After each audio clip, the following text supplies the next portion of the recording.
La contrahistoria. Un programa presentado y dirigido por Fernando Díaz Villanueva.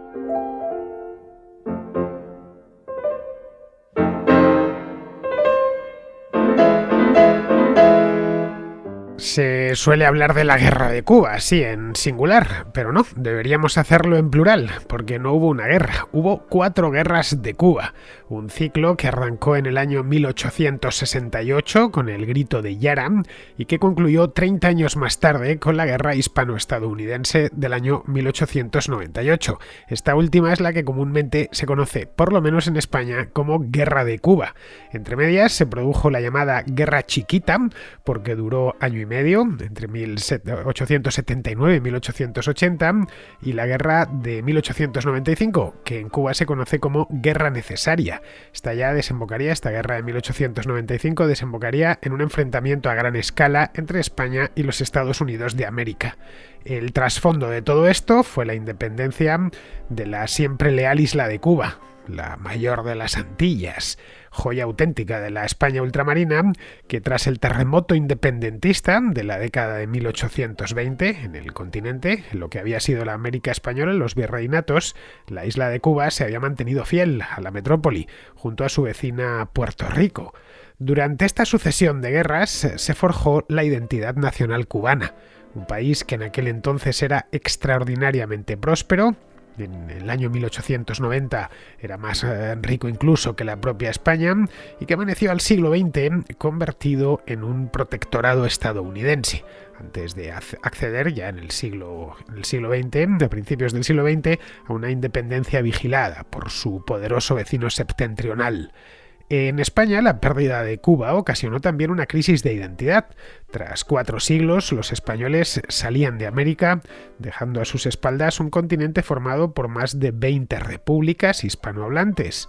Las 4 guerras de Cuba habían puesto, en cierto modo, el broche final a un gran ciclo histórico que había comenzado con 2 grandes ciclos históricos. Por un lado, el que había comenzado en 1492 con la llegada de los primeros españoles a América, y otro, más corto, el que había comenzado 90 años antes, en torno al año 1820, 1810 exactamente, 1808, coincidiendo con la invasión napoleónica de España. Pero solo la pérdida de Cuba se mereció, en España solo la pérdida de Cuba, a pesar de que se perdieron más cosas, se mereció el calificativo de desastre. Quizá porque fue la última en independizarse, quizá por el modo en el que lo había hecho, después de tantos años de guerra, o quizá porque la isla de Cuba se había mantenido ya en algo así, se había convertido en un referente sentimental para los españoles de aquella época. En cierto modo, y han pasado más de 100 años, todavía sigue siéndolo. Hoy en la contrahistoria vamos a ver esto. Vamos a ver las 3 primeras guerras de Cuba, que es un episodio. La 4ª la dejaremos para otra contrahistoria, porque al ser una guerra de cierta envergadura entre 2 potencias, pues requiere contrahistoria propia. Pero vamos a ver la primera, la guerra de independencia cubana de 1868, la chiquita, y luego posteriormente lo que conocen en Cuba como la Guerra Necesaria. Este es un episodio de capital importancia en la historia de América y también en la historia de la España contemporánea.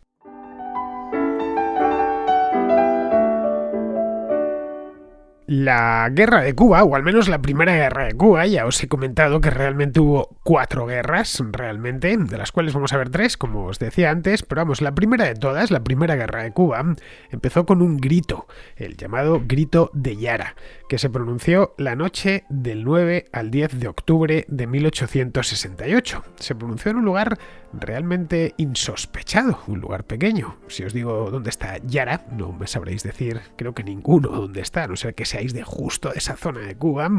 De hecho, hasta en la propia Cuba, aunque claro, evidentemente el episodio en la propia Cuba sí que tiene un componente patriótico y de la historia nacional mucho mayor, y creo que casi cualquier escolar cubano sabría ubicar en el mapa dónde está Yara. Desde luego en España casi nadie, por no decir nadie, sabe exactamente dónde está Yara. Pues en Yara había un ingenio azucarero. estaba cercano a Manzanillo, esto está en la parte oriental de la isla, vamos, no muy lejos, para que nos hagamos una idea de la ciudad de Santiago de Cuba.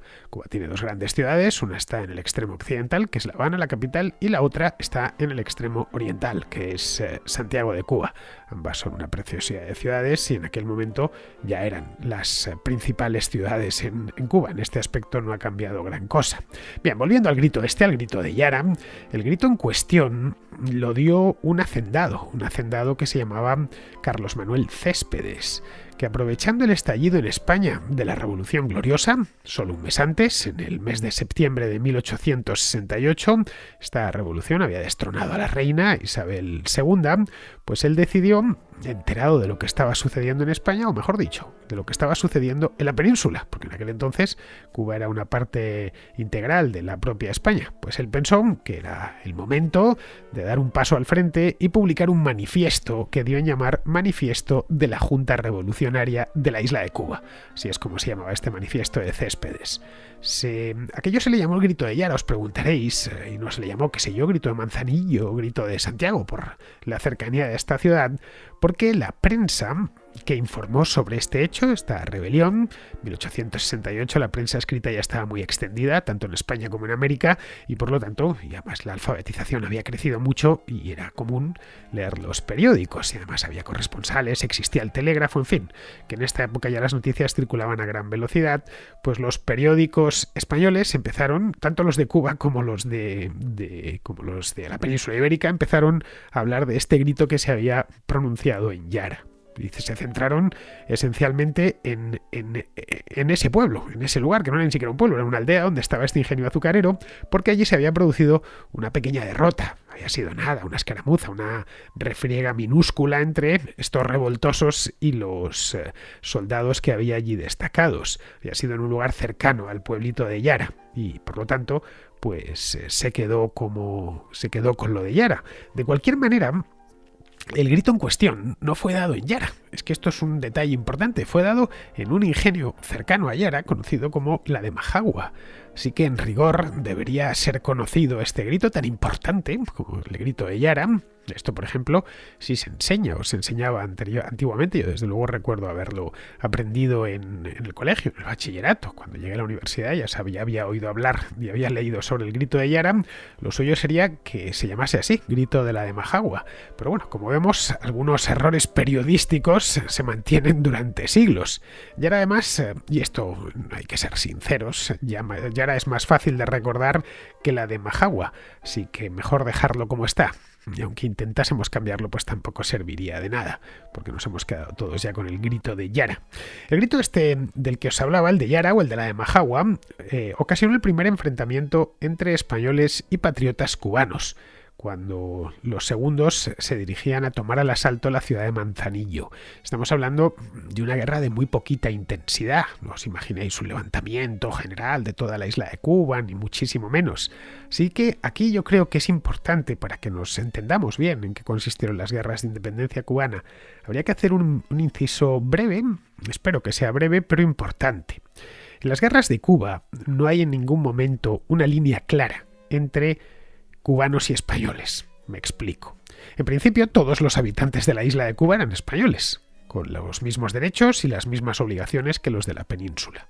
Se llamaban igual, tenían el mismo aspecto, no parecía una colonia al uso de las que los países europeos tenían repartidas por el mundo. No parecían, por ejemplo, como lo que podía ser Guinea Ecuatorial, que era una colonia española en África. Allí sí que había una diferencia clara entre los habitantes indígenas, digamos, los locales, y los españoles que habían llegado a administrar la colonia. En el caso de Cuba no estaba tan claro. De hecho, si se veía de lejos a una persona, no se podía decir si era cubano o si era español. Es que era esencialmente la misma cosa. Y así además había quedado establecido en las constituciones españolas de la época, la del año 1845, la de 1869, luego posteriormente la de 1876. A Cuba, en definitiva, se la consideraba una provincia de ultramar. No era una colonia. Cualquier español peninsular podía establecerse allí y cualquier cubano podía establecerse en la península. y de hecho había muchísimo trajín de gente de un sitio a otro, de los puertos de la península ibérica hasta los puertos cubanos. Había continuamente circulando paquebotes, barcos de correo, etcétera. Era más como esta provincia de ultramar concretamente era muy rica, pues tenía muchísima actividad económica. Durante el siglo XIX fue común, de hecho, que los peninsulares emigrasen a Cuba. Emigraban también a Puerto Rico. Donde los españoles no querían ir era a Filipinas, porque estaba muy lejos y además no entendían muy bien aquella sociedad, pero en cambio la sociedad cubana o la puertorriqueña les era muy familiar. Bueno, tan familiar que habéis oído aquello de Cádiz es La Habana y La Habana es Cádiz. Pues es que la verdad es que se parecen muchísimo.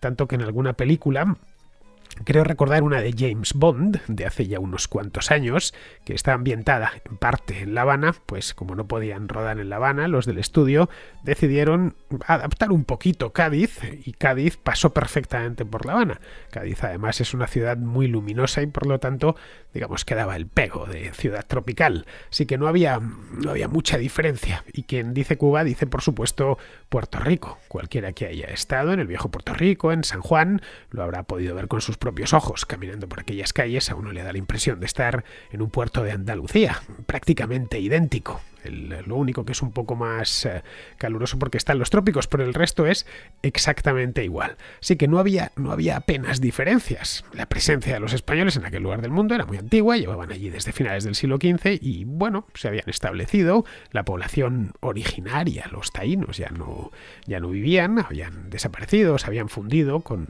los españoles que habían ido llegando y por lo tanto no se percibía no se percibía una colonia. Una colonia, ya digo, tradicional, la idea que tenemos de colonia. Vamos, los franceses, qué sé yo, en el Congo, o los ingleses en Birmania. No tenía ese aspecto, a pesar de que a menudo se suele decir que Cuba era la última colonia española en América. No, en absoluto. De hecho, los que emigraban allí, los españoles peninsulares que emigraban a Cuba, a menudo pues encontraban una mujer local, se casaban con ella, los hijos volvían a España. Las relaciones entre ambas partes del océano eran bastante fluidas. Así que allí más tenían muchas oportunidades los peninsulares. Cuba se enriqueció muchísimo durante el siglo XIX.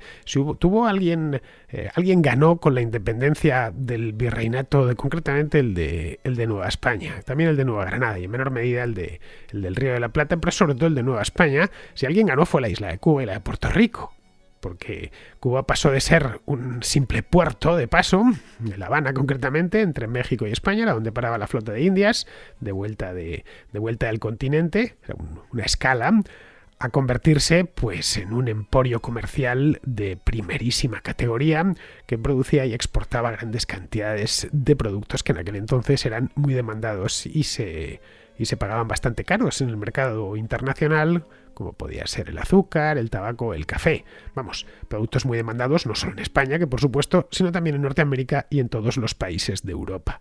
Así que el mayor ganador de la independencia de México y de Centroamérica fue Cuba, que se enriqueció y de hecho el primer ferrocarril español no se construyó en la península ibérica, sino que se construyó en Cuba, en La Habana-Güines, que se construyó en 1837. Cuando haga una contrahistoria sobre la historia del ferrocarril ya os lo contaré con más detalle. Los cubanos, por lo tanto, tal y como vemos, eran españoles, equivalentes en todo a los que vivían, pues no lo sé, en Cádiz, por ejemplo, en Barcelona o en Toledo.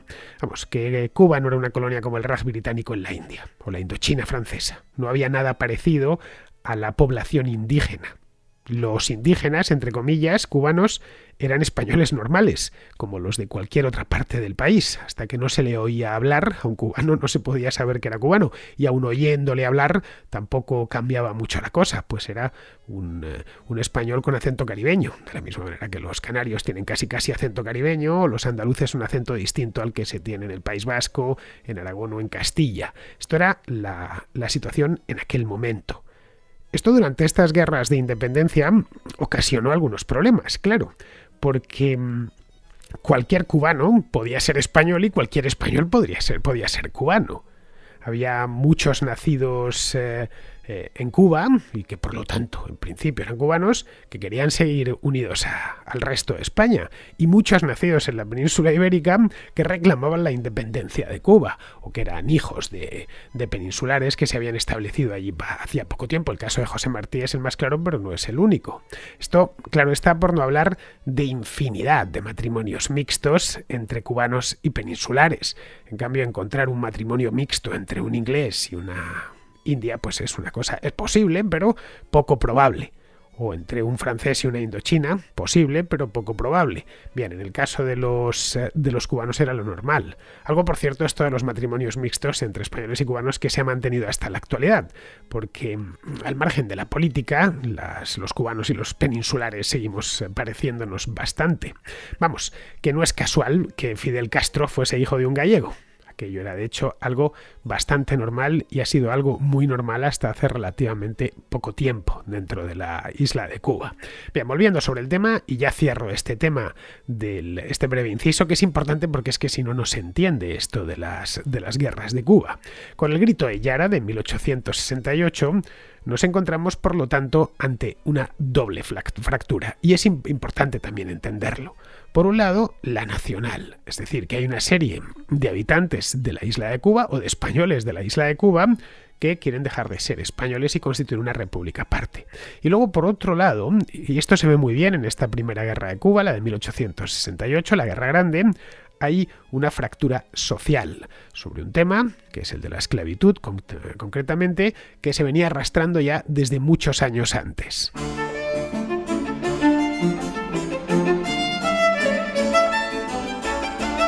En Céspedes se reúnen ambas facetas y ambas fracturas, mejor dicho. Por un lado tenemos la nacional, Céspedes y los suyos separan la identidad cubana de la española y las declaran incompatibles. Hasta ese momento habían sido perfectamente compatibles.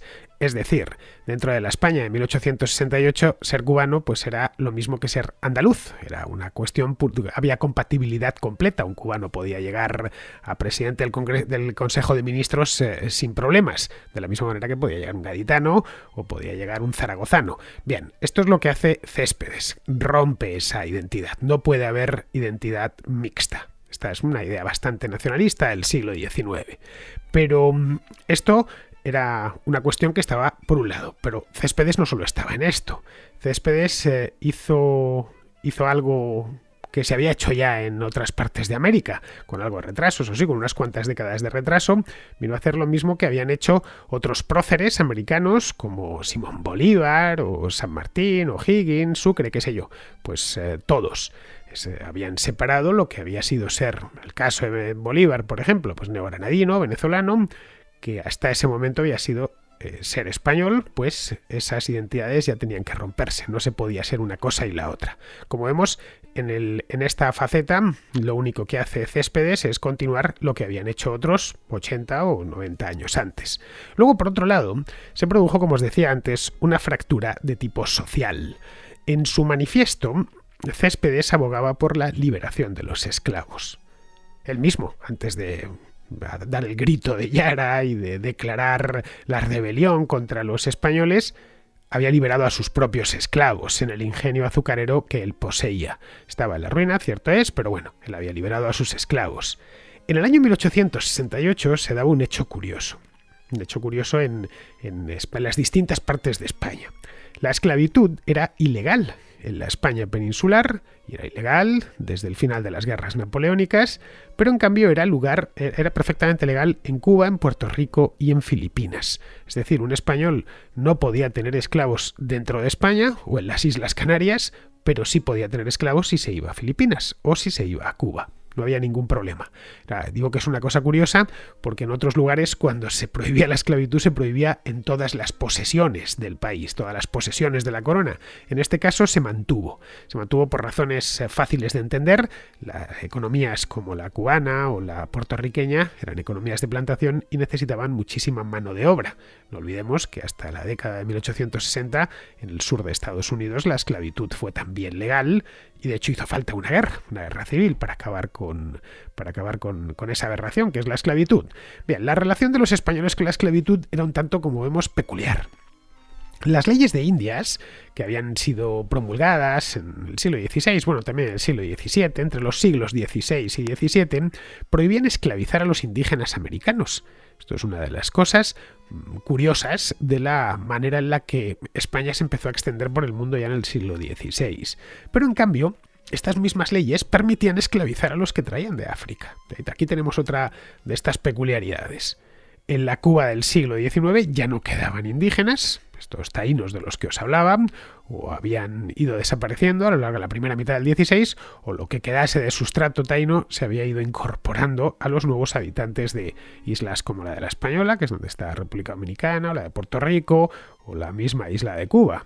En la Cuba del siglo XIX, vamos, que no quedaba ya ningún taíno, tan solo los colonos españoles que habían ido llegando desde el siglo XVI, claro, evidentemente muchos llevaban siglos ahí, y luego por otro lado africanos que trabajaban en las plantaciones de azúcar y tabaco, que pertenecían a hacendados españoles. Tanto el tabaco como el azúcar necesitaban, bueno, y siguen necesitando, sí que son dos cultivos muy intensivos en mano de obra, en factor trabajo, y por lo tanto la mejor manera, o así es como lo veían esta gente, la mejor manera era tener esclavos. Los abolicionistas, por lo tanto, no se encontraban tanto en Cuba, los esclavos habían sido un elemento fundamental en aquella economía, como en la península ibérica. La Sociedad Abolicionista Española, que existía, tenía su sede en Madrid, no tenía su sede en La Habana. Los que pedían, los columnistas de periódico que clamaban por la abolición de la esclavitud estaban en Madrid, no estaban en Cuba, ni en Puerto Rico, ni en Manila. Esta sociedad, la Sociedad Abolicionista Española, la había fundado un puertorriqueño, un tipo llamado Julio Vizcarrondo, que había sido un hacendado de esa isla, como el propio Céspedes, pero pensó que aquello era, pues lo que os decía antes, una auténtica aberración, que es lo que es la esclavitud, así que liberó a sus propios esclavos, tomó un barco y se le había nacido en Puerto Rico, se marchó a la España peninsular, se marchó a Madrid, concretamente en el año 1850, donde ya moriría muchísimos años después de que la esclavitud se aboliese, no solo en Puerto Rico, sino también en Cuba y en todas las provincias de ultramar. Así que, cuando Céspedes reclamó la liberación de los esclavos, esa reclamación fue mejor recibida en Madrid de lo que estaba siendo recibida en Cuba. Algunos podían estar de acuerdo con lo de la independencia, pero muchos, desde luego, ningún hacendado estaba de acuerdo. Ningún hacendado cubano estaba de acuerdo con el hecho de que se liberasen los esclavos. Esto provocó que la guerra iniciada en Yaram, o mejor dicho, la guerra iniciada en la de Majagua, como os decía antes, fuese un tanto complicada. Un tanto complicada desde el principio, ya que era una guerra civil en toda regla. No muy distinta, por lo demás, a las guerras civiles que en aquel momento estaban estallando en la península ibérica. 1868 es uno de los años clave en la historia de la España contemporánea, porque se producen un montón de movimientos, aparte de que se destierra a la reina, a partir de ahí aparece un gobierno provisional que está muchísimo tiempo, tiene una provisionalidad muy larga, se busca un monarca por Europa, se trae un monarca que era Amadeo de Saboya, Amadeo de Saboya termina tirando la toalla y se proclama una república, luego viene una dictadura y al final, ya en 1875, vuelve la dinastía de los Borbones en la persona de Alfonso XII. Es decir, en todos esos años, el sexenio revolucionario, pasan muchas cosas, y pasan muchas cosas en toda España. En el año 1872, por ejemplo, estalla la tercera carlistada en el norte de España, en Navarra, lo que es hoy el País Vasco, Navarra, también en el Maestrazgo, en partes de Cataluña, una guerra entre carlistas y constitucionalistas. O después la locura general que estalló en 1873 con motivo de la insurrección cantonal en otras partes de España, distintas a las de los carlistas. Esto os lo contaba en aquella contrahistoria que hice sobre el carlismo. La revolución cantonal básicamente se focalizó en Andalucía y en la costa del Levante mediterráneo. Vamos, que Cuba y Céspedes no es ajeno en absoluto al ciclo revolucionario que va de 1868 a 1876 en toda España, con la diferencia de que allí, como es natural, adquiere una serie de características propiamente locales.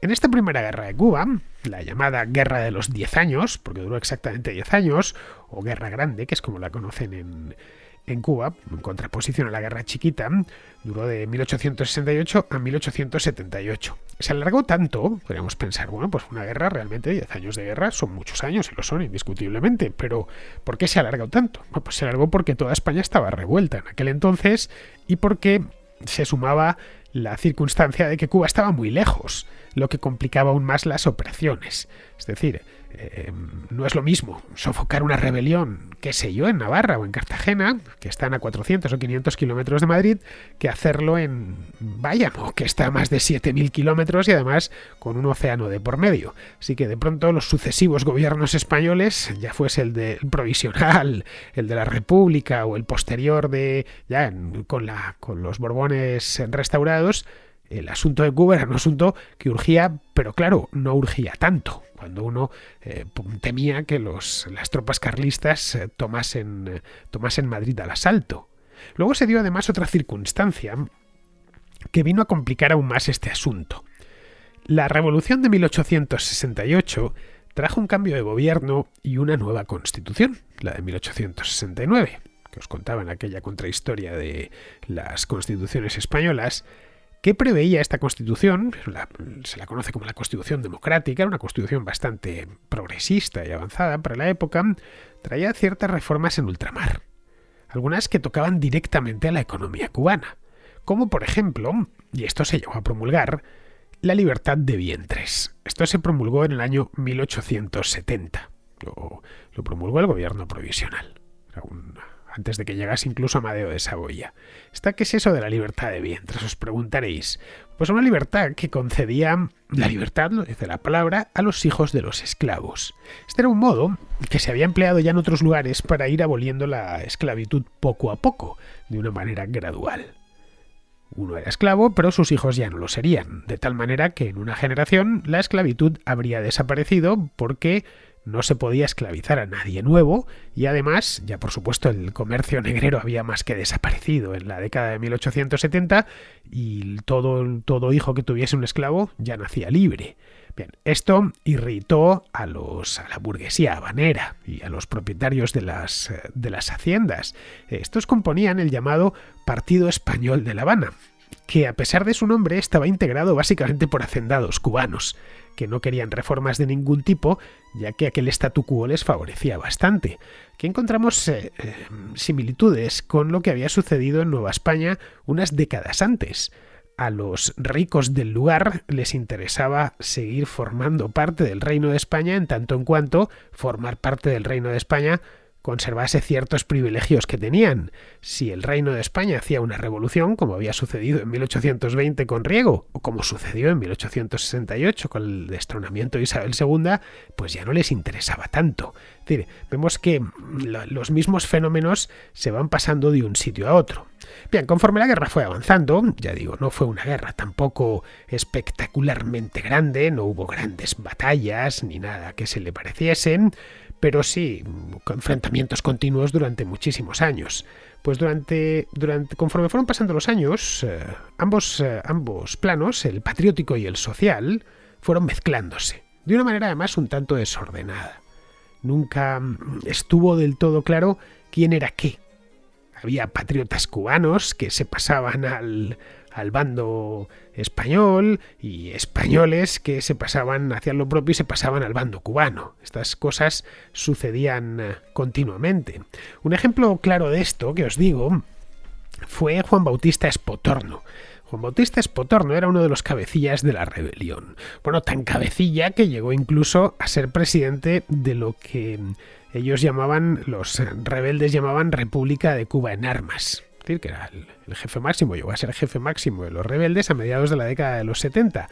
Bien, pues lo que hizo Juan Bautista Espotorno fue pasarse a los españoles y se convirtió, por arte de magia, en autonomista. Estas cosas, como os decía antes, si no se entiende antes, previamente, la composición demográfica y el modo en el que funcionaba aquella provincia de ultramar y por quién estaba habitada, pues jamás pensaríamos, qué sé yo, que un caudillo de la independencia argelina se hubiese pasado a los franceses. Bien, en este caso era perfectamente comprensible.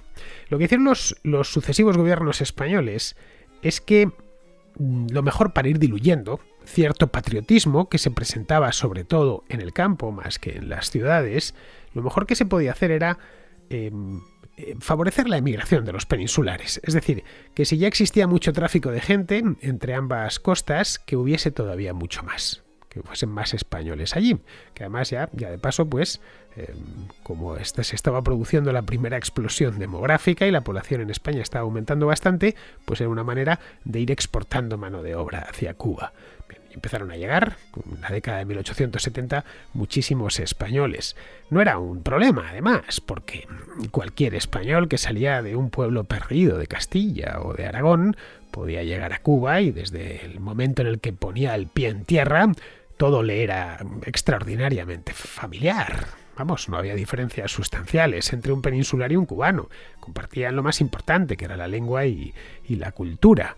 Así que estos españoles recién llegados, al llegar a la isla, muchos no, todos evidentemente se ponían a trabajar porque lo que iban a Cuba era en busca de fortuna, pero al enterarse de la circunstancia política del lugar, sucedía que muchos simpatizaban con el ejército o con los que querían permanecer unidos a España, pero otros, en cambio, simpatizaban con el movimiento rebelde, que pedía reformas sociales y liberar, por ejemplo, a los esclavos. Una demanda, por cierto, muy popular en la España peninsular de la época. Yo los he comentado antes de la Sociedad Abolicionista Española.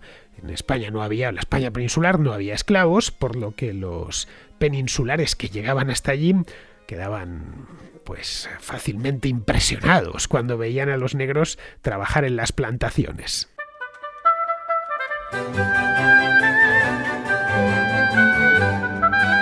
La Guerra Grande o la Guerra de 1868 terminó al final, como os decía antes, 10 años más tarde, en el 78, con el Pacto de Zanjón o Paz de Zanjón, en el que los rebeldes capitularon sin conseguir ninguno de los dos objetivos que Céspedes se había propuesto con el Grito de Yara. Uno era la independencia de Cuba y convertir Cuba en una república, y la otra era la emancipación de los esclavos. La segunda se conseguiría pronto, porque el ambiente que había, especialmente más en Madrid que en La Habana, era favorable a liberar a los esclavos. Ya quedaban muy pocos países en el mundo, pues básicamente Brasil, en los que todavía en el mundo civilizado estoy hablando, en el que todavía se contemplaba como algo legal la esclavitud, y había muchos pues que lo pedían ya en los foros internacionales. Bien, esto de que todavía, aunque por muchas plantaciones que ustedes tengan en Cuba, también hay plantaciones en Georgia o en Alabama, y allí no hay esclavos. Así que la intención era ir poco a poco. Primero fue la libertad de vientres y la idea era ir saliendo de la esclavitud en Cuba cuanto antes. Esto se conseguiría de hecho en 1880 y vino, por supuesto, impuesta directamente desde Madrid. Se votó en las Cortes en Madrid y se impuso. Céspedes, de hecho, ni siquiera llegó a ver el final de la guerra. Cayó en combate en el año 1874 en Sierra Maestra. De haber sobrevivido Céspedes, quizá se hubiese opuesto al acuerdo de paz. Eso evidentemente al de Zanjón, nunca lo sabemos, porque era una rendición en toda regla. Poco que lo miremos fríamente, el pacto de Zanjón es rendición y perdón. Si dejáis de enredar y dejáis de molestar, básicamente os perdonamos. El conflicto había durado ya muchos años, unos años muy convulsos en España, y lo que se buscó era acabar eso cuanto antes. No sé, quizá por ese motivo, la guerra no tardó en volver a arrancar de nuevo, unos meses más tarde. El Pacto de Zanjón se firmó el 10 de febrero de 1878 y a mediados de agosto de ese año un grupo de patriotas cubanos que habían combatido en la guerra anterior y que no aprobaban la paz de Zanjón porque lo consideraban una humillación, pues volvieron a levantarse. Los cabecillas de esta siguiente guerra, la Guerra Chiquita, eran Calixto García, Guillemón Moncada y Antonio Maceo. Eran ya unos guerrilleros experimentados, pero esta vez no obtuvieron el apoyo popular esperado, no el que habían tenido los años antes. No encontraron exactamente lo mismo. Luego en Madrid, además, había vuelto todo a la normalidad. Se había acabado ya de lejos el sexenio revolucionario y los problemas con los carlistas y las repúblicas cantonales. Así que era más sencillo atender directamente los problemas en Cuba. Había un nuevo rey, que era joven y era bastante popular, Alfonso XII, hijo de Isabel II, y ciertas reformas como la autonomía de Cuba ya estaban en marcha. Se contemplaba que la independencia no, pero sí se les podría llegar a conceder un régimen autonómico. Luego los rebeldes se encontraban también frente a un ejército bien organizado. No tenían enfrente a unos aprendices, comandado por cierto por un general bastante capaz. Este general, que había conseguido la paz de Zanjón, era Arsenio Martínez Campos, que aunque en aquel entonces era joven, tenía solo 47 años, era un tipo con mucha experiencia, había participado en varias guerras en distintas partes del mundo. Había hecho la Guerra de África en 1860, luego la de México en 1862, junto a los franceses, la Tercera Guerra Carlista, y había sofocado la rebelión cantonal. Y luego la de los patriotas cubanos, a quienes rápidamente tomó la medida Martínez Campos. Martínez Campos era un general castellano de la ciudad de Segovia, de estos que se tomaba las cosas con bastante calma, así que pudo estudiarlo con mucho detenimiento. Los rebeldes cubanos eran muy eficaces organizando guerrillas, conocían bien el terreno, especialmente de las zonas montañosas de la isla, como la Sierra Maestra o el Escambray, que se internaban en estos montes y desde allí hostigaban al ejército. Y esto era lo que les hacía temibles. Bueno, más o menos lo mismo que hacían los carlistas en la península. No nos equivoquemos. Esta manera de hacer la guerra, digamos que el ejército español de la época estaba acostumbrado a tenerla que enfrentar. Claro, frente a eso de nada valía el desgaste. Ya, bueno, aquí lo que tenemos es básicamente pues unos forajidos que están emboscados en las sierras y hay que sacarlos de ahí. Así que consideró que era mejor dividir el campo enemigo, ofreciéndoles la mano para abandonar la rebelión, sabiendo que entre los propios líderes independentistas no se llevaban muy bien. Martínez Campos había hecho, en definitiva, una lectura correcta de los puntos débiles de los rebeldes. Observó que eran tipos muy valientes y arrojados, pero que a la vez eran muy indisciplinados y que tenían mucha querencia por el caudillismo. O por el caudillismo múltiple, porque podían salir varios. Caudillos que además o se enfrentaban entre ellos o no se ponían de acuerdo para las operaciones. Siempre los caudillos rebeldes terminaban peleándose entre ellos. Y esto, como es evidente, se lo puso mucho más fácil a Martínez Campos para dividir el campo enemigo y ponerlo a su favor. La Guerra de los 10 años, esta del 68 al 78, Martínez Campos la resolvió así, mediante palo y zanahoria, y valiéndose de los errores que sistemáticamente había ido perpetrando el contrario. Desde que Martínez Campos, iba a decir aterrizó, pero es que los aviones todavía no existían en aquel entonces, desembarcó en la isla de Cuba, a partir de ahí empezó a observar al enemigo, cómo lo hacen, de qué manera están organizados y cómo podemos, lo que hemos hecho hasta ahora no termina de servir, es jugar al gato y al ratón, así que vamos a procurar valernos de sus errores para acabar con esto. Pero la guerra chiquita volvió a estallar, pero no pasó de unas cuantas escaramuzas. Se la conoce como guerra chiquita, también se le podría llamar guerrita, pero llamar a esta guerra, la verdad es que es mucho decir. Fueron pequeñas escaramuzas entre el ejército y los rebeldes. Duró muy poco, entre 1879 y 1880, y lo que hizo Martínez Campos primero, y luego ya él se volvió de regreso a la península y se quedó otro gobernador general, pues se valió exactamente de la misma estrategia. Es en ese momento cuando aparece una figura central de la independencia cubana. Un tipo que ya habréis adivinado el nombre, muchos de vosotros. Sí, efectivamente, José Martí. Martí era el arquetipo del cubano de clase media de la Cuba de la segunda mitad del siglo XIX. Cuando digo arquetipo, es que era el arquetipo. Había nacido en 1853, es decir, que cuando empezó la primera de las guerras era un adolescente, es un crío de 15 años, había nacido en La Habana, eso sí, era hijo de un valenciano, de ahí su apellido, Martí, y una tinerfeña que habían emigrado a Cuba en busca de fortuna, como tantos y tantos peninsulares. Tras su nacimiento, sus padres regresaron a la península, por lo que Martí pasó sus primeros años en Valencia, la ciudad de Valencia, en España. Luego ya regresaron a Cuba, donde José Martí ya cursó la educación secundaria, estuvo en el colegio. La educación secundaria, por supuesto, en la Cuba de 1870 era la misma que la educación secundaria que se impartía en la península ibérica, o en la España peninsular. Ahí es donde se convierte en independentista, durante la educación secundaria, siendo un adolescente. En el año 1869, cuando Martí tenía solo 16 años, fue encarcelado por una auténtica tontería. Fue encarcelado por escribir una carta a un amigo del colegio que se había alistado voluntario del ejército. En 1869 acababa de empezar la Guerra de los 10 años. Al parecer una carta entre muchachos, 16 años tenían. Le llamaba apóstata. Vamos, una chiquillería sin importancia, pero una chiquillería que las autoridades sobredimensionaron, asustadas como estaban en aquel momento por la rebelión en Oriente y el comienzo de la guerra. Pensaron que eso se podría extender por otras zonas de la isla, iba a ser imposible, y entonces, ante cualquier duda, lo que procuraban era ser ejemplares.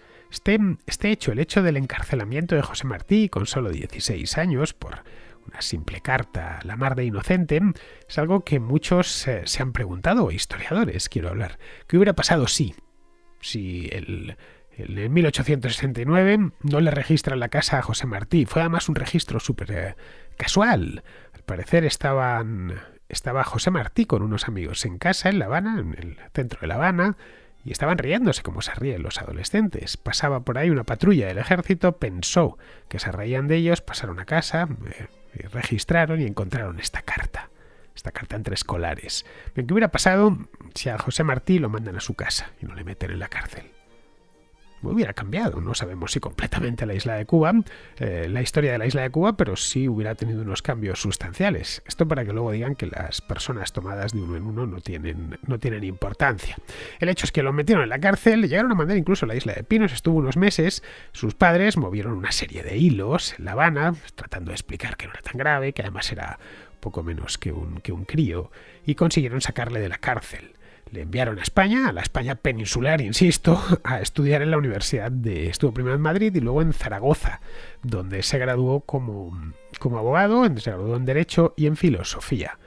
Esos años en la península fueron muy convulsos, los acabamos de ver, fueron esos años revolucionarios. Estamos hablando de principios de la década de 1870, cuando acababa de salir la reina, vino el rey italiano, se proclamó la república, etc. Todo esto lo pudo ver José Martí con sus propios ojos aquí, en Zaragoza, vamos.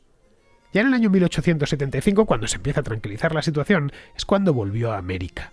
Pero no volvió a Cuba, sino a México, a Veracruz, donde conoció a una cubana de Camagüey, llamada Carmen Zayas, con la que se casaría poco después.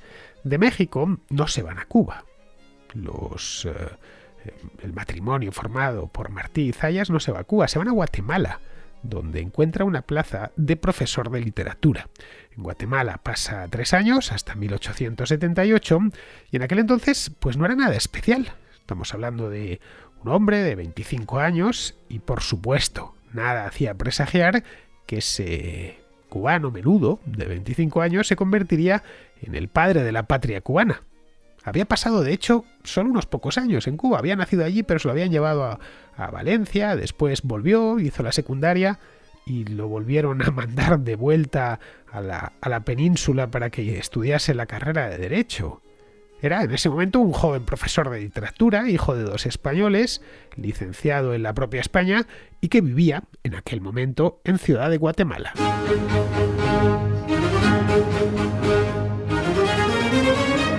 Pero ese año de 1878 Martí decide regresar a Cuba con su esposa, con Carmen Zayas, para emplearse de profesor y ya de paso, ya que está, meterse en las asociaciones cubanas partidarias de la independencia.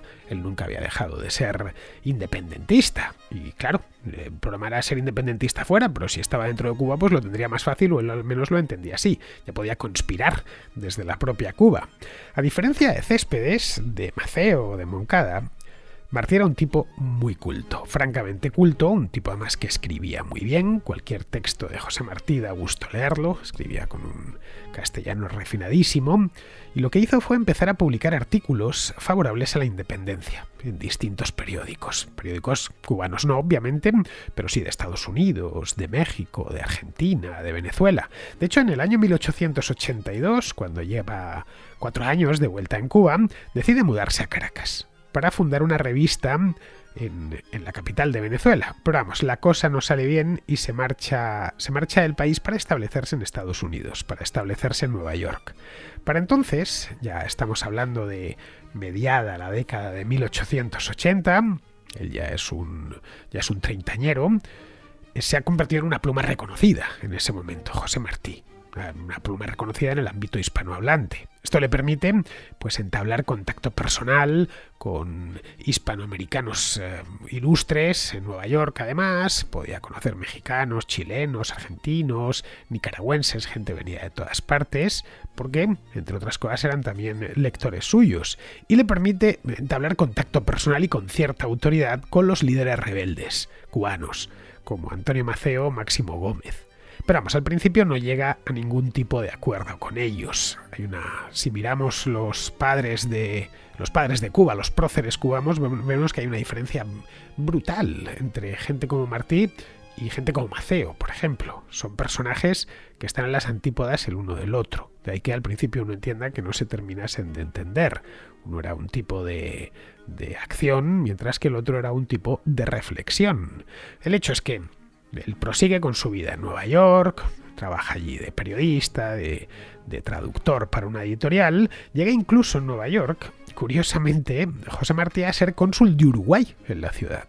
Uruguay, un país pequeñito, sudamericano, era tan conocido que el gobierno uruguayo le coloca como cónsul uruguayo en Nueva York. Como vemos, todo un nómada, un hombre que tenía muchos viajes en el cuerpo, Pocos cubanos del siglo XIX habían viajado tanto como Martí, había podido ir de ida y vuelta a Europa, había estado no solo en España, donde había vivido y estudiado, sino que también había visitado, por ejemplo, París, había estado en Estados Unidos, en otras partes de América, y estaba sobre todo bien relacionado.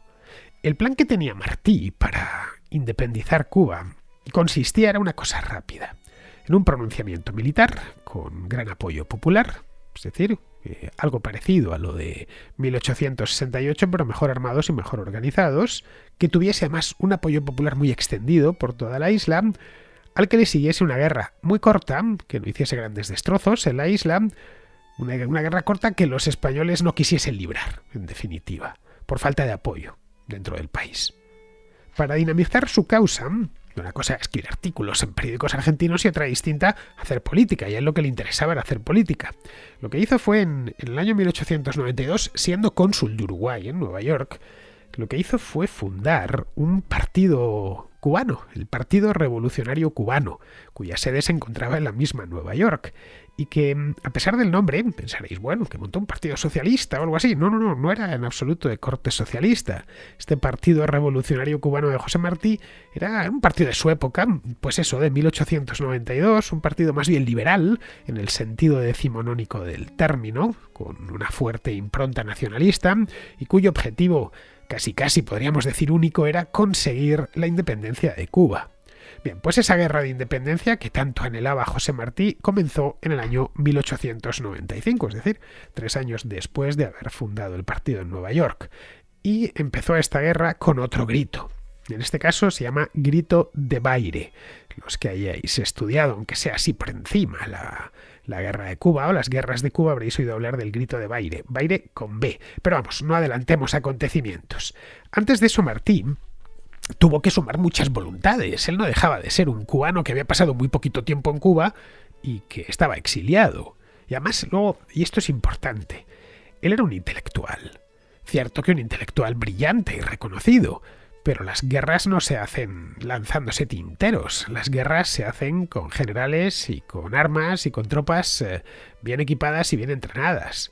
Tropas que además conozcan la geografía del lugar, que sepan hacer la guerra y que muestren arrojo suficiente para enfrentarse al ejército enemigo. En este caso además se iban a enfrentar a un ejército profesionalizado, como era el caso del ejército español de la época. Un ejército que tenía generales que eran buenos, que habían estado por todo el mundo, que lo mismo habían pasado por Filipinas, que por la propia Cuba, que además por las circunstancias peculiares del país, les había tocado librar guerras de verdad. Por lo tanto, no se enfrentaban a a un cuerpo de alguaciles, sino a un ejército más moderno. Estamos hablando de la última década del siglo XIX. El problema que tenía Martí aquí es que los dos principales generales rebeldes, que eran tipos duros y con experiencia de combate, que eran Antonio Maceo y Máximo Gómez, no estaban en Cuba, estaban exiliados. Maceo estaba en Costa Rica y Gómez en la República Dominicana, así que tuvo que convencer a ambos para que se uniesen a su lucha. los mismos que en el pasado no se había logrado entender con ellos, ya a partir de 1892 empieza a entenderse más. Luego, el Martí de 1880 era todavía demasiado joven. Ya para entonces había cumplido los 40 años y se lo tomaban un poco más en serio, y sobre todo que su nombre había crecido mucho. Bueno, pues eso mismo es lo que hizo Martí, tratar de convencerles. Él escribía en prensa y era alguien conocido y respetado por las élites hispanoamericanas de la época, que claro, estas élites hispanoamericanas de finales del siglo XIX no habían conocido personalmente a próceres como Bolívar o como Santander, pero que los tenían ya idolatrados en aquel entonces. Todo el ciclo independentista de Centroamérica o de Sudamérica había terminado hace tiempo. Se habían convertido en ídolos nacionales, pero ninguno había tenido ocasión de conocerles personalmente. Todos habían muerto. Muchos, de hecho, creían ver en José Martí una suerte de Bolívar reencarnado que conduciría a los cubanos a la libertad. Y que claro, como Bolívar, pues escribía muy bien, porque Bolívar también era un gran escritor, y luego era un personaje extraordinariamente persuasivo con los interlocutores, precisamente porque era muy culto y sobre todo sabía transmitir bien sus ideas. Ya digo, han pasado de esto 120 o 130 años y cuando uno agarra un texto de José Martí se queda leyéndolo, de lo bien que escribía este hombre. Luego hay otra cosa que ayuda también bastante a interpretar esta época y todos estos sucesos, y es que la Hispanoamérica de finales del siglo XIX no era la Hispanoamérica de ahora. Ha pasado el siglo y medio, casi siglo y medio, no pasa en balde. En aquel momento ya se habían estabilizado las repúblicas, y algunas de ellas, como México o Argentina, crecían a mucha velocidad. Eran países que estaban prosperando muy deprisa. Era América, en definitiva, era la América hispana, era un lugar lleno de futuro. Atraían, en esta época empiezan a traer inmigrantes de todas partes del mundo, en algunos lugares como Argentina en cantidades ingentes, pero llegaron inmigrantes en esta época a todos los países de Hispanoamérica. Esa es la razón por la cual encontramos apellidos belgas, apellidos lituanos, rusos, bueno, en el caso de Argentina hasta sirios. Estaba llegando gente de todas finales del siglo XIX, principios del siglo XX, de todas partes del mundo estaba afluyendo. Bueno, en Perú llegaron hasta japoneses, caray. Estaban afluyendo hacia lo que había sido la América española, porque se percibía como un lugar lleno de futuro. Ciudades como Buenos Aires, por ejemplo, crecían rapidísimo y se miraban de tú a tú con Nueva York. Eran muy prósperas. Por lo que en aquel entonces alguien como José Martí era un hombre muy de su momento. Era un Bolívar de finales del siglo XIX, que defendía la independencia, y la independencia era algo deseable y además algo urgente, porque a otros países les estaba funcionando muy bien. Pero claro, para conseguirla hacía falta un apoyo popular máximo, y que los rebeldes cubanos estuviesen bien organizados y dirigidos. Es decir, Martí era plenamente consciente que la diferencia entre españoles peninsulares y españoles de Cuba era muy pequeña, por no decir inexistente. Se tenía que crear ese sentimiento y saberlo extender. No era Gandhi, que a Gandhi le costó poco trazar la línea entre indios y británicos. Martí no lo tenía tan fácil, así que tenía que hilar muchísimo más fino. Bien, pues él se encargaría, a través de sus artículos y de su partido, de ir aunando voluntades en el interior de Cuba. Una vez conseguida esa masa crítica que necesitaban, pues ya podrían tranquilamente ir llamando a la insurrección. Una insurrección que además la idea era que fuese simultánea, no bastaba con lo que había sucedido en Yara, que era uno y después al cabo de un tiempo se levantaron en otro lado y a los españoles les dio tiempo a reaccionar. En este caso, lo que quería Martí es que esta insurrección fuese simultánea en todo el territorio y sobre todo que Gómez y Maceo, que estaban, como os he dicho antes, en Costa Rica y en la República Dominicana, volviesen del exilio para ponerse al frente del ejército rebelde.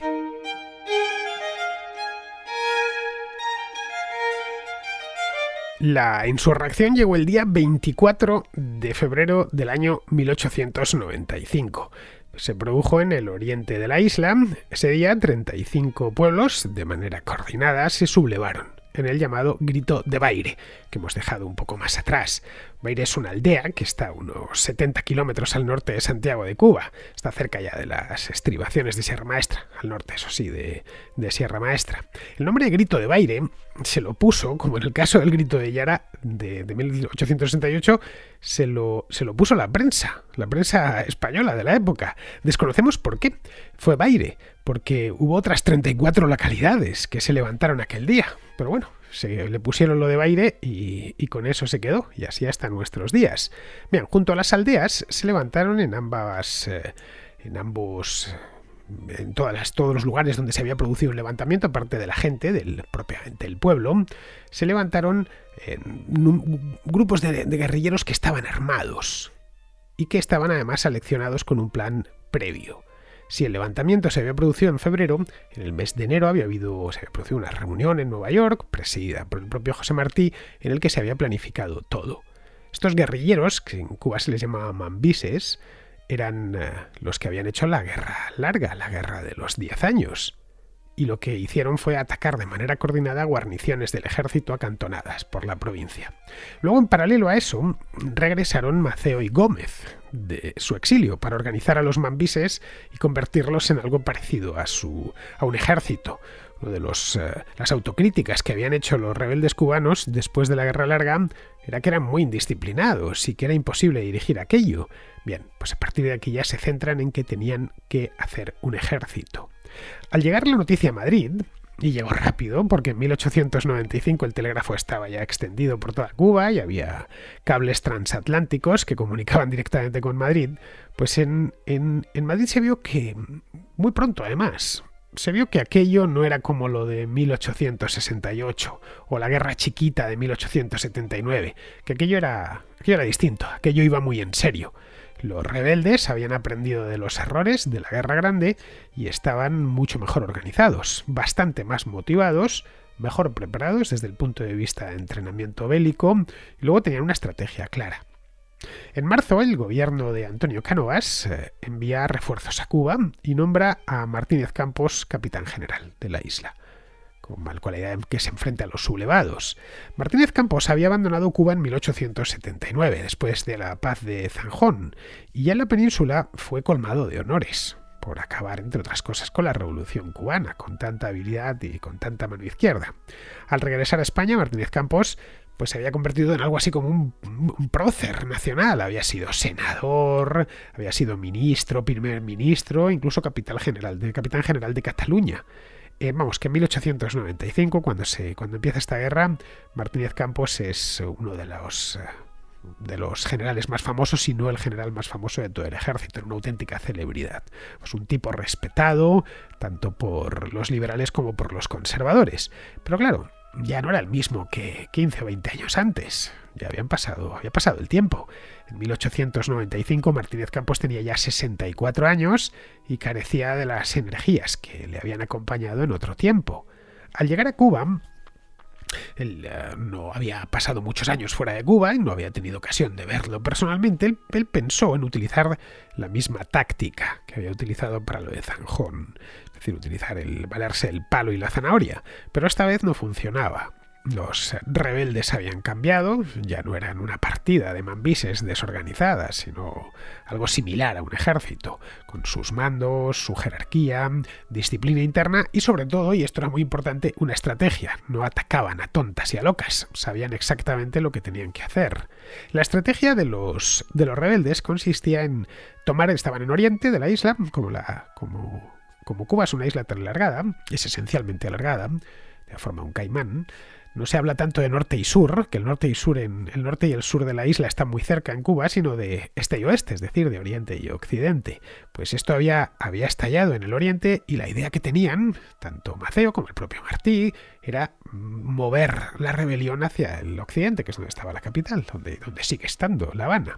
Y una vez allí aislar al ejército. Bueno, la idea que tenían era aislar al ejército en las capitales, para obligarle a salir a campo abierto y que allí sus unidades fuesen emboscadas fácilmente por los guerrilleros por los mambises. Los patriotas cubanos arriesgaron mucho, empezando por sus líderes. Martí murió en mayo. La guerra acababa de empezar, un mes. Él murió un mes después de llegar a Cuba. desde Nueva York. Murió en Palma Soriano, esto está cerca de Santiago, durante una refriega con tropas del ejército. Fue una auténtica temeridad lo que hizo Martí. Casi podríamos decir que un suicidio. Martí no era un soldado, él no había hecho la guerra en su vida, no tenía ningún tipo de formación militar y a pesar de tener solo 42 años, era un hombre joven, su salud estaba, al parecer, bastante deteriorada. El hecho es que el líder cayó, el líder máximo, cayó en el primer mes de guerra, pero eso no detuvo la guerra. Al contrario, se recrudeció, porque a diferencia de 1868, los mambises estaban mejor entrenados y encontraron mucho más apoyo en los pueblos. Los rebeldes iban fijándose objetivos asequibles y los perseguían con gran determinación, mostrando además mucha destreza en el combate. La zona oriental de la isla pronto quedó ya en manos de los sublevados y no había manera de sacarlos de allí ni de sofocar aquello. Desde Madrid lo que hicieron fue urgir a Martínez Campos para que acabase con aquello, que estaba costando muchísimo dinero y además era un problema y una cuestión de imagen del propio país. Pero claro, no era tan fácil y además sabía que el único modo, porque lo había visto ya con sus propios ojos, de enfrentar un levantamiento de esas características, que era distinto al que se había encontrado en la década de los 70, pues era necesario emplear muchos más soldados de los que tenían y declarar una guerra total, en la que no se escatimase crueldad hacia los rebeldes. Y aquí Martínez Campos tenía ciertos escrúpulos. No estaba peleando contra un pueblo ajeno, indígenas. No eran los británicos la carga de la brigada ligera en Afganistán o en Sudán. No era Kitchener, vamos. Él se encontraba con españoles como los que había dejado al salir de la península y sabía que tenía que perpetrar más de una masacre. Martínez Campos ya no estaba para eso y además no creía en ello, así que presentó su renuncia y abandonó la isla, que le gustase o no al gobierno de Cánovas, estaba en pie de guerra, por lo menos todo el sector oriental de la isla. Los rebeldes ya no se limitaban solo a atacar a los destacamentos españoles, cosa que hacían con bastante frecuencia y eran un auténtico dolor de cabeza, sino que también la emprendieron contra los ingenios azucareros, a los que metían fuego para desesperación de sus dueños, que pedían cuentas, claro, al gobierno de Madrid, que les decían que se estaban demostrando incapaces de contener aquel desorden. Cánovas lo que hizo fue relevar, ante la renuncia, relevó a Martínez Campos, le relevó por un general más duro, llamado Valeriano Bayler, habituado a los trópicos. Además, Bayler había hecho la campaña de Santo Domingo en 1861, luego había sido muchos años capitán general de Filipinas. Vamos, Bayler era, en cierto modo, la antítesis de Martínez Campos. Él sí estaba dispuesto a tomar las medidas que hiciese falta tomar, sin escatimar bajas propias y bajas ajenas. Al llegar a la isla, comprobó que los rebeldes eran los dueños y señores del campo, eso es una de las primeras cosas que vio, y que era dificilísimo darles caza, porque la población rural les protegía y les daba de comer. Así que decretó la concentración de los habitantes de los pueblos en las ciudades. Aquello, claro, pronto se convirtió en una auténtica catástrofe humanitaria. Los campos se quedaron sin trabajar y cientos de miles de personas pasaron a hacinarse en campos de concentración, vigilados por el ejército junto a las ciudades. Esto ocasionó la muerte se estima que entre 200 y 250.000 personas. Como el problema principal estaba en el oriente de la isla, lo que hizo Bayler fue cavar dos fosas del norte al sur de la isla custodiadas por el ejército. Ya digo que el norte y el sur de la isla de Cuba está siempre cerquita, pues una isla muy estrecha. Bueno, la idea que tenía era evitar que los rebeldes pasasen del oriente al occidente, al menos aislar una parte de la isla. Un foso defensivo. Esto último lo consiguió, evitó las incursiones. Pero claro, empleando a muchísimos soldados, más de 200.000 hombres, reclutados en la península. La estrategia seguida por Bayler funcionaba, pero funcionaba de aquella manera. Era carísima y además era muy cortoplacista, porque conseguía mantener a raya a los rebeldes a costa de que toda la población de Cuba se pusiese en su contra. La población civil, esencialmente, a la que había concentrado. La parte oriental de la isla luego además podía ya darla por perdida. Allí los rebeldes se movían a placer, desgastando al ejército donde creían conveniente en ataques muy bien planificados y desarrollados, llevados a cabo. Vamos, que lo de Bailar era pan para hoy y hambre para mañana. La economía cubana además se había derrumbado, se cayó en picado la producción de azúcar y aquello todo lo que costaba era dinero. Sucedió entonces, muy lejos de allí, muy lejos de Cuba, en Guipúzcoa, que un anarquista italiano que se llamaba Angiolillo asesinó a tiros al primer ministro Cánovas del Castillo mientras estaba en un balneario, en el de Cestona. Claro, común que los anarquistas matasen reyes, primeros ministros, en la época dorada del terrorismo anarquista. Bueno, pues le sucedió, le enterraron a Cánovas y le sucedió un liberal, el del turno, que era Práxedes Mateo Sagasta, que lo primero que hizo fue cesar a Bailar y enviar en su lugar al general Ramón Blanco, que había participado pues 18 años antes en la Guerra Chiquita y que por lo tanto conocía a Cuba bien. Luego Blanco tenía un talante negociador y era de carácter tranquilo. Blanco llevaba bajo el brazo, además le habían entregado en Madrid un plan. No tenía que improvisar. Les entregó un plan de autonomía para que la isla, por lo menos unos cuantos, viesen que la intención era ser lo más aperturista posible. Un plan de autonomía, un proyecto de autonomía muy amplio, con su propio estatuto, una constitución cubana que se había redactado con muchísimo cuidado, vamos, algo muy parecido a lo que los británicos habían hecho en Canadá. Para entonces, no solo había muerto Cánovas, que le habían tiroteado en Guipúzcoa, sino que también había muerto Antonio Maceo, en un enfrentamiento con el ejército durante una incursión guerrillera cerca de La Habana. Bien, el plan de Blanco convenció a muchos cubanos, especialmente a la burguesía urbana y a los propietarios rurales, que estaban cansados ya, cansados y arruinados de tanta guerra. O sea, llevaban 2 años de guerra y además había sido una guerra salvaje. La Carta Autonómica de 1897, que se extendió además también a Puerto Rico, era algo así como un punto intermedio entre el estado de cosas anterior a la guerra y la independencia completa que reclamaban los rebeldes. La Carta Autonómica contemplaba, por ejemplo, 2 cámaras y un gobierno elegido por sufragio universal.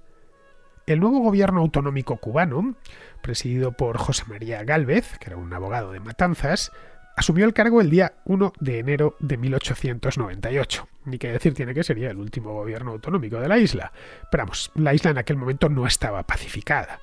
El líder de los rebeldes se negaba a reconocer la Carta Autonómica. El líder de los rebeldes en aquel momento era Máximo Gómez y estaba a punto de entrar un nuevo actor en juego, que lo vendría a desequilibrar todo. Bueno, más que a desequilibrar, vendría a ponerle el punto y final a todo este asunto.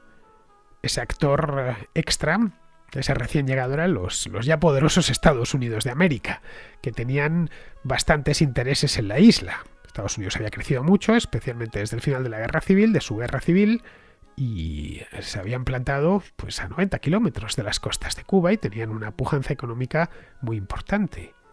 Así que, aparte de eso, por qué no decirlo, ambicionaban quedarse Cuba. El día 15 de febrero de 1898, una misteriosa explosión envió a pique el acorazado Maine, que se encontraba en el puerto de La Habana, formalmente protegiendo los intereses estadounidenses en la isla durante el curso de la guerra. Aquello sería el casus belli para la siguiente etapa, la definitiva ya. La guerra en Cuba subía de nivel y se convertía en un conflicto internacional entre 2 potencias, una emergente y otra que se despedía ya de tal condición. Esa fase final de la guerra, su dramático remate final, lo veremos en otra contrahistoria.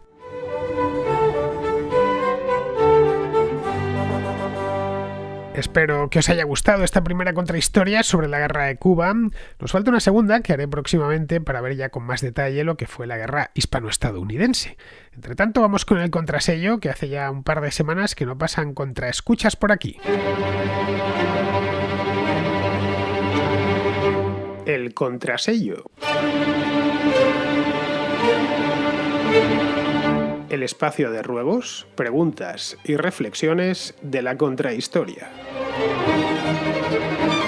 Empezamos con Pablo, que ha escuchado la contrahistoria de las pirámides y tiene una petición. Hola, buenos días, Fernando. Acabo de terminar tu contrahistoria de la construcción de las pirámides. La verdad que pocas me han interesado tanto y me han gustado tanto su explicación. De hecho, conocía lo de los faraones negros, pero no de lo de las pirámides de Nubia, ha sido algo muy interesante.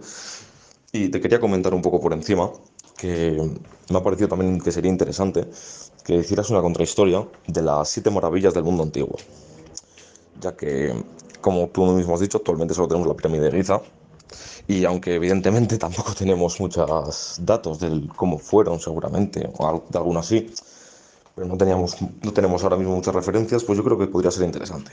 Esa petición, Pablo, ya está atendida. La hice en abril, el día 3, en pleno confinamiento, lo recuerdo perfectamente. Quería un tema lo más agradable posible y escogí este mismo. Si no lo has escuchado, te la dejo aquí. Vamos, tienes el enlace en mi página web, diazvillanueva.com, y la verás.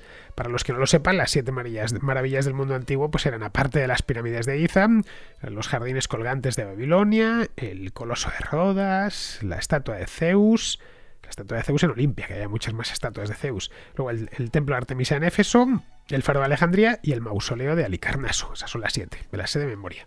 Bien, y ya hablando de pirámides y de maravillas del mundo antiguo, Javier, que está en Polonia, nos ofrece una teoría de la construcción o sobre la construcción de las pirámides. Hola, muy buenas, Fernando. Estaba escuchando tu programa de la contrahistoria sobre las pirámides y bueno, me ha gustado mucho, como siempre, como todos, y quería comentarte una cosa. Con este enlace que te envío, bueno, en ese vídeo se puede ver una historia o sea, una teoría, mejor dicho, de un francés que propone un sistema de construcción de las pirámides que es bastante reciente y que la verdad es que parece bastante consistente. O sea, sus ideas concuerdan bastante bien, al contrario de todas las teorías que hasta ahora se han propuesto, como las que tú mencionas y tal, que siempre tienen algún cabo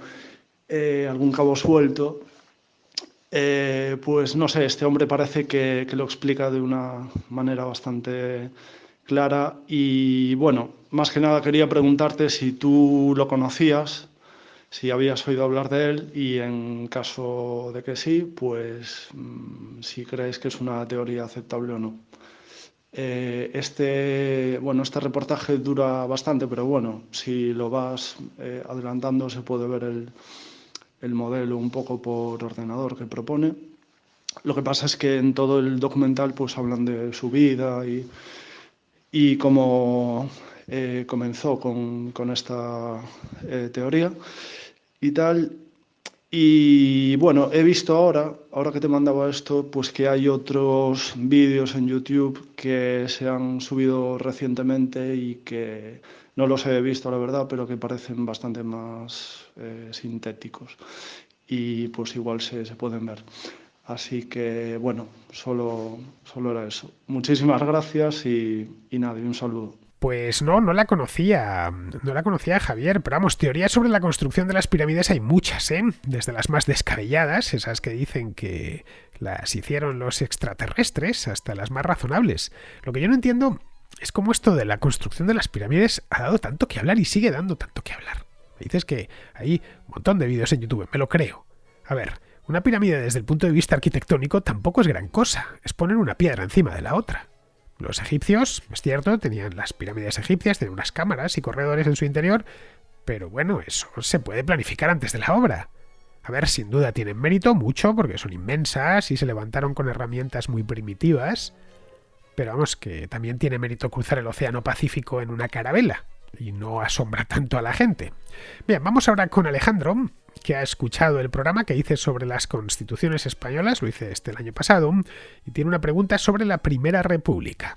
Acabo de escuchar tu programa sobre las 7 constituciones y me he quedado con ganas de más, me ha parecido fascinante.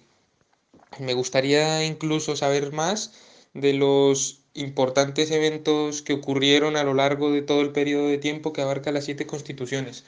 Sin embargo, me quedo con la espinita de la Primera República. Me gustaría saber más de eso. Me gustaría que hablaras más de ese tema porque fue un periodo realmente hilarante, un periodo único en nuestra historia y que, digamos, ha quedado ensombrecido, tal vez justificadamente, por la Segunda República, que todos sabemos que fue algo mucho más bestial y fue, bueno, acabó siendo un desastre, un proyecto sectario, sobrevenido y sobre todo no votado por los españoles.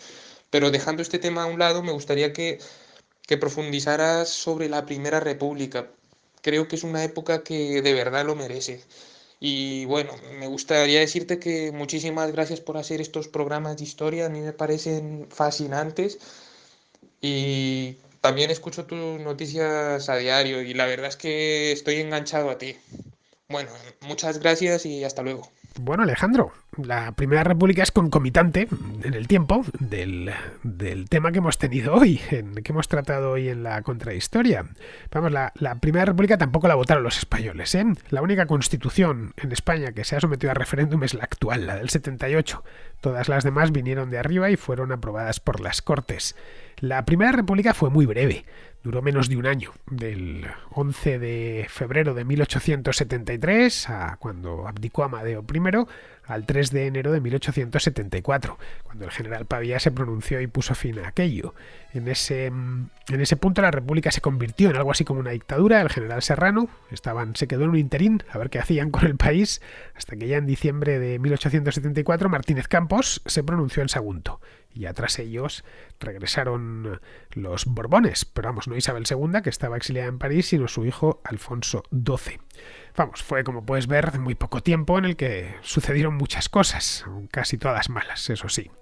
Sí que se merece una contrahistoria, si te soy sincero. Así que la haré en su momento. Está sobre la Primera República. Muy bien, queridos amigos, pues con esto ya damos por concluida la contrahistoria de hoy.